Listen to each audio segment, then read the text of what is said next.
Hi ma'am from the Mapo, I channel sa Damuka, Taram Oxari. Nung ngasi video si kaso lay budi oiroy ay mukbang masam din tong zarage ba ko. Ngahei Thongba khoi mamo na ngahei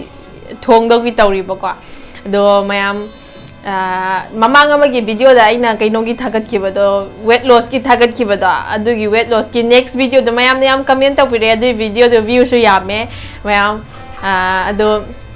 adugi next video do ai soidena thagati thagalakani bako do khoi che do hojik se ai mana manipur le hore delhi da lae bako aduna ai bani kitang pharak ta na bai ne ba video se ma se ma do so ai na mawona di hai gra bane bako ado kaino to ba thabak chin bai ga adagi na suna bane ba khoi che do ko na di bane ba ma se adugi mayam video do kaino to da bai ne mayam soidena thagalakani handum ikui da bidum thagalage bako Ma'am, I say, ako je hodi,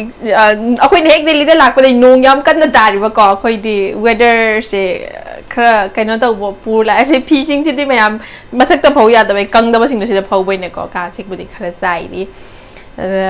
Ako ni hek lak pa day dili si nung dari ba ko nung sayam sa do budi kang diri ba ko, do matak kumaga karo budi yam budi sai hay di ka da sum lay bay si or ba ni ba ko. Si lay re. Ngahei si ai na khang ba de ne ngahei si akoi chum ai khut na pai jog tale akoi mamon na thong doi ne ba ko kaino taw ba khut akoi ada phang ba duri mo kaino taw dro yam saw dro haidi smai na macha si lei di khang de ba ide haidi dong si si macha ne ba nga akoi normal phang ma size to ne ba ai smai na ngahei phang ide khang de ba haidi ngahei haidi ai se taw porak po do mal re do mo ni si yaw do so kaino tog de ako mamon thong di manam maha ga mong namoy aduna yeng se how ba tawa manipuri pis ka o hay de ka lag trawa ay goy man ma ano do ano to mo ay si ako si lay ba chat pagi su namak ke tom ne ba ado nung tawa ga muat paga chabit video number do ay namak tre video number si ko camera ma thang to ka ekta number si yaram tre ba ko jing mukbang tok to ne table lama mung tarkar oi re na table si nakan ge ba mo ka amot padina te ko si pai thami si na da ba pot ne ba do pai ji la thambagi birang krang khara kar si mung seng to gi ke ai skin ji am phatte ba ko dum puri punai to wa ka jaba am tawgal le ba do so nam de yadam ni na si seng to e mayam phachana prick lang na prasna gang ta aga ko si seng lorga ngasai gi thongga do mayam do ne si uchara ge muk thongba ge mayam ngasai khoina sem gi ba mayam do ne ko si nga le re ade ate tiloksanam sem gi ba do nga khra ma di taw tho thame mayam ji khang thangal la thaw hai jal le duga tilong ngau re ko tilong si hana ngau bi re ando tilong ngor matung da hing ne ko si thai se hing thak jal le ando hing tha matung mayam si henjam khaji am tha si ai khangdri ma haw se kamai to wono na do hinjam tha matung da machu ne ko si thai se machu tha ga phajana ahum do okhai matung da chanam mamu hap si le se chanam ga sing ne ko ngasai ina sem gi bane sina ram dum haw ni hinjang si ai gi khut khaji yaw bane na ko ai na tilak chanam se bane na du loir matung da machal ne sina machal hap chale machal hap chil loir ga si khamen sin bang hap chile mayam si hap loir ngak ta ngoi ba ko aina video e bai samjin bai ne ba si ngak ta ngor ga ngak ta minute pudi paroi da dum second manga tara kupsila thame ba ko jinga hap chile singa si hap jangai da muruk masu khar ga ising khaji amaga di hap kre ba ko adai video la hogdre to nga si hap chil matung phajana okhai bire mayam ahan ba okhai ba hobo si khar phajana okhai de kitang mulak pa dai di khabai maning tor ga okhai ba ko do ngak tang ler ga si hairi bob amuk thak chale mayam do ga si ju ngak tang ler ga ne ko alu thai chi so do alu si amuk thak chale marak ta kitang minute kya no ma thamme ba do di dum nam le di ya tham ne utre ko khar thuna kena taw sin na bane na adu ngasai gi taw to ki ba nga ma kok tu ne khoi mo di nga ma kok chi taw ra hape ba ko adu na hawi da nga ma kok ataw ba se mo hap chi le mayam mat ko ataw ba chab le ngak le ga mo si kaino si sauri ka le kan da ne a hing je mo hape ba ko adu manam jo hena mo ha le hai manam sungnam nam han de hai ade chana ba chang gi thum hap chin gre thum akoi thum khajik chai ba ko tuna thum khajik yam hape mayam chu mayam ga chana ba yenga thum ji hapiro daga to ngasai gi di gro ot pa jo ji ti otre ba ko khabai man nga tor ga haidi nga si mun chela amne na khra toi bai chang do ꯍꯦꯡꯒꯠꯀꯅꯤ ꯑꯗꯣ ꯁꯤꯁꯤ ꯁꯧꯔꯤꯉꯩꯗ ꯊꯣꯡꯉꯤꯉꯩꯗꯅꯦꯀꯣ ꯃꯈꯣꯛꯁꯦ ꯍꯥꯞꯄꯤꯁꯦ ꯃꯈꯣꯛꯁꯤꯅ ꯊꯣꯡꯉꯤꯉꯩꯗ ꯍꯥꯞꯄꯅꯦꯕ ꯑꯗꯣ ꯁꯤꯗꯤ ꯃꯈꯣꯛꯁꯦ ꯍꯥꯞꯄ ꯃꯇꯨꯡ ꯉꯥꯛꯇꯪ ꯊꯝꯃꯒ ꯁꯤꯒꯤ ꯃꯅꯥꯁꯤꯅꯦꯕꯀꯣ ꯃꯅꯥꯁꯤꯗꯤ just ꯒꯥꯔꯅꯤꯁꯤꯡꯒꯤꯅꯦꯕ ꯍꯥꯞꯄꯤꯁꯦ ꯃꯅꯥꯁꯤ ꯍꯦꯛ ꯍꯥꯞꯄ ꯂꯣꯏꯕꯒ ꯑꯗꯨꯝ ꯃꯨꯠꯊꯠꯂꯦ ꯃꯌꯥꯝ ꯉꯥ ꯊꯣꯡꯕ ꯂꯣꯏꯔꯦ ꯁꯤꯗ ꯉꯁꯥꯏ ꯊꯣꯡꯈꯤꯕꯗꯨ ꯂꯣꯏꯔꯦ ꯉꯥꯁꯤ ꯃꯍꯥꯎ ꯇꯪꯉꯒꯦ ꯆꯥꯕ ꯍꯧꯔꯛꯑꯒꯦ ꯃꯌꯥꯝꯁꯤꯗꯤ ꯌꯥꯝ ꯌꯥꯎꯗ꯭ꯔꯦ ꯑꯩꯅ ꯁꯤꯗ ꯍꯥꯏꯖꯤꯟꯈ꯭ꯔꯦꯕꯀꯣ ꯑꯗꯣ ꯉꯥ ꯊꯣꯡꯕꯗꯨ ꯂꯩꯔꯦ ꯁꯤꯗ ꯑꯗꯒꯤ ꯌꯣꯡꯆꯥꯛ ꯑꯃꯦꯠꯄ ꯑꯃ ꯂꯩꯔꯦ ꯌꯥꯝꯅꯗꯤ ꯂꯧꯔꯛꯇ꯭ꯔꯦꯀꯣ ꯌꯣꯡꯆꯥꯛ ꯑꯃꯦꯠꯄꯁꯦ ꯑꯗꯩ ꯆꯝꯄ꯭ꯔꯥ ꯑꯗꯩ ꯁꯂꯥꯗ ꯈꯔꯒ ꯂꯩꯔꯦ ꯃꯌꯥꯝ ꯇꯤꯟ ꯌꯣꯠꯂꯦ ꯆꯥꯔꯛꯑꯒꯦ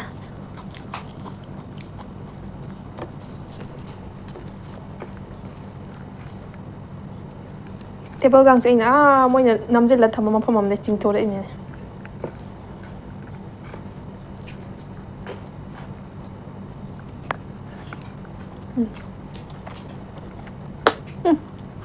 ꯅꯨꯡ ꯆꯥꯏꯕ ꯀꯩꯅꯣꯝ ꯇꯧꯔꯦ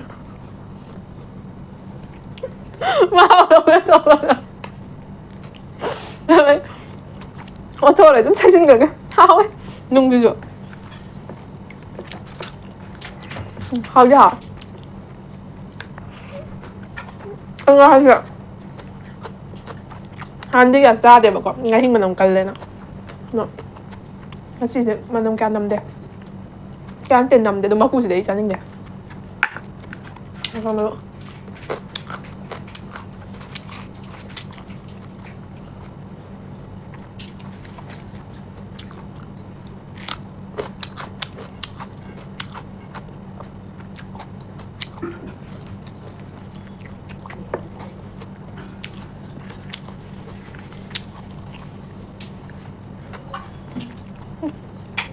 ꯆꯝꯄ꯭ꯔꯥꯁꯤꯗꯤ ꯃꯍꯤꯗꯣ ꯑꯃꯨꯛ ꯊꯣꯛꯇꯦꯍꯦ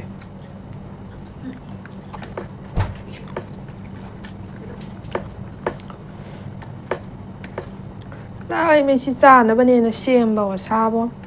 ꯃꯌꯥꯝ ꯁꯦꯝꯕꯗꯅ ꯍꯦꯟꯅ ꯋꯥꯈ꯭ꯔꯦ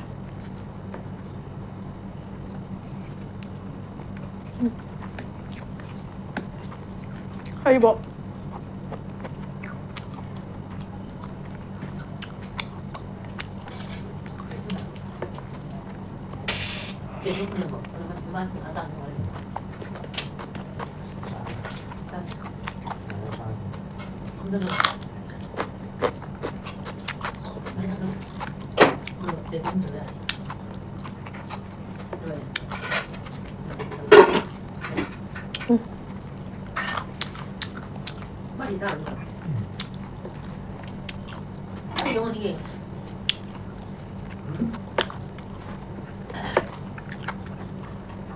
ꯃꯤꯠꯀꯥꯁꯤ ꯉꯁꯤꯗꯤ ꯈꯔ ꯀꯦꯔꯅꯤ ꯏꯁꯄꯦꯛ ꯂꯧꯊꯣꯛꯑꯦ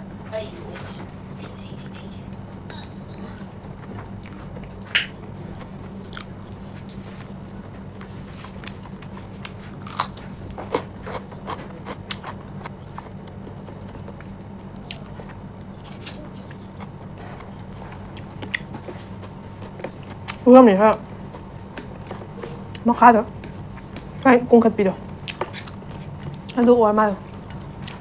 ꯎꯪꯉ ꯅꯨꯡꯉꯥꯏꯇꯦꯕ ꯆꯥꯕ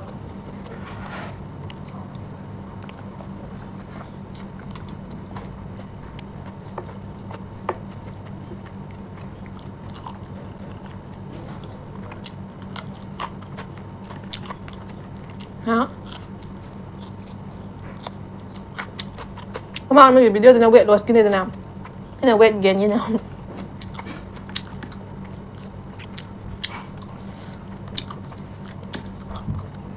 ꯋꯦꯠ ꯒꯦꯟ ꯀꯃꯥꯏꯅ ꯇꯧꯒꯅꯤ ꯌꯥꯝ ꯌꯥꯝ ꯆꯥꯔꯒ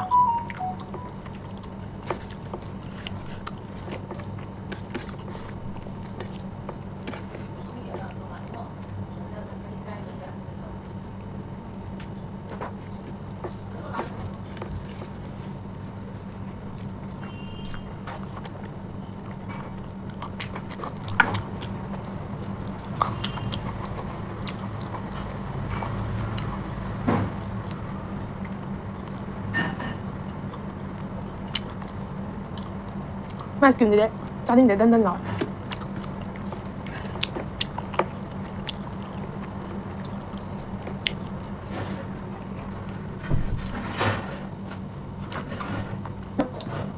Subscribe tꯧꯕꯗꯤ ꯀꯥꯎꯕꯤꯔꯝꯒꯅꯣꯀꯣ ꯍꯥꯏꯗꯤ subscriber ꯀꯥꯟꯁꯦ ꯈꯔ ꯍꯦꯟꯒꯠꯂꯗꯤ ꯚꯤꯗꯤꯑꯣ ꯅꯝꯕꯁꯨ ꯕꯤꯠ ꯂꯩꯗꯅ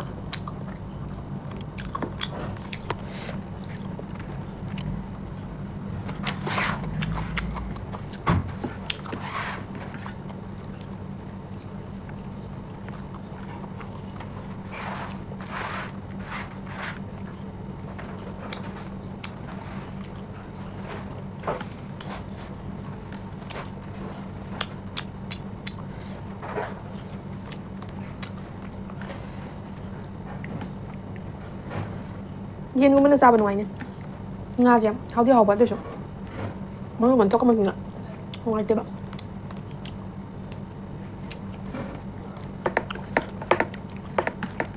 hào đi hào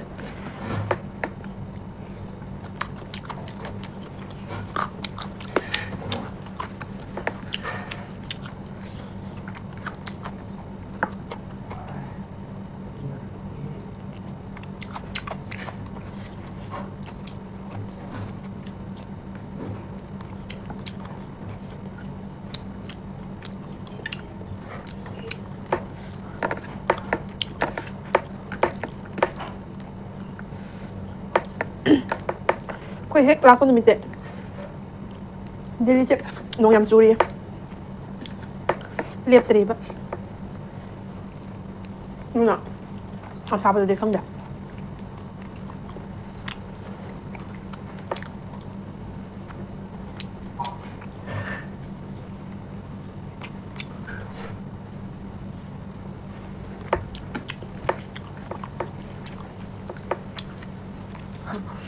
왜냐면 고마워 야가도 그 뱀도 야가도 나요 거의 보면 누구세요? 아니 유튜브 떠보세요 야미 사봤다 해볼까 싸면 그 마모나가 밤마가 새마가 내 라이트까지 하니 마밤도 아너 시시다 남신은 하면 되나 근데 야 거의 마음 좀 싸면 거의 거의 따라가 새마가 하면 해볼까 아너 뭐 비디오도 덕까지 더 돼 봐뭐 로이나 아니 cái nó bắt đầu sẽ anh chỉ một băng tôi nhẹ tôi hai đi lỗi năm amay bà thì lỗi cái phim đi lỗi nhưng mà chạm sắp tôi vậy còn đã xí tao cả làm một con tao cái lỗi sắp tôi bà vẫn là video mình sẽ thì nếu mới mất thi đi mất đấy kìa nói hết tai bà video mình sẽ cái gì để bà coi rồi mày làm nông mà mình để ai pha là cái đi vẫn đầu tiên năm mà kìa không phải video nào không còn hết hai bà chứ mà tiệm mà cùng mà giao给谁吧？你看嘛，都哎，你點講啦？看到人哋講咁多嚟嘅呀，哎呢邊呀，咁嘛先，好食啲啊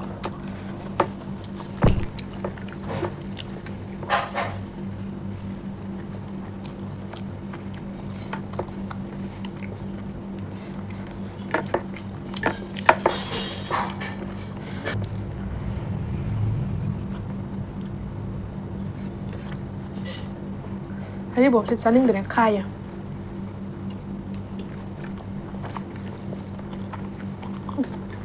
Mấy ôi nhầm à.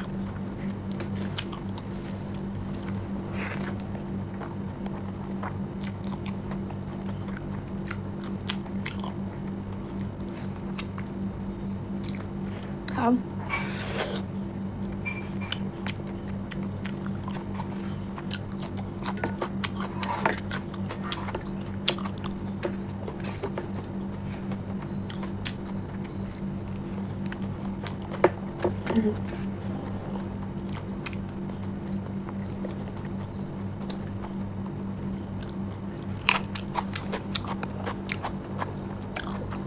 Không.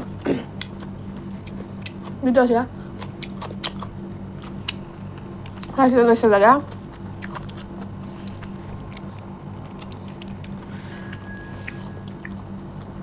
Mà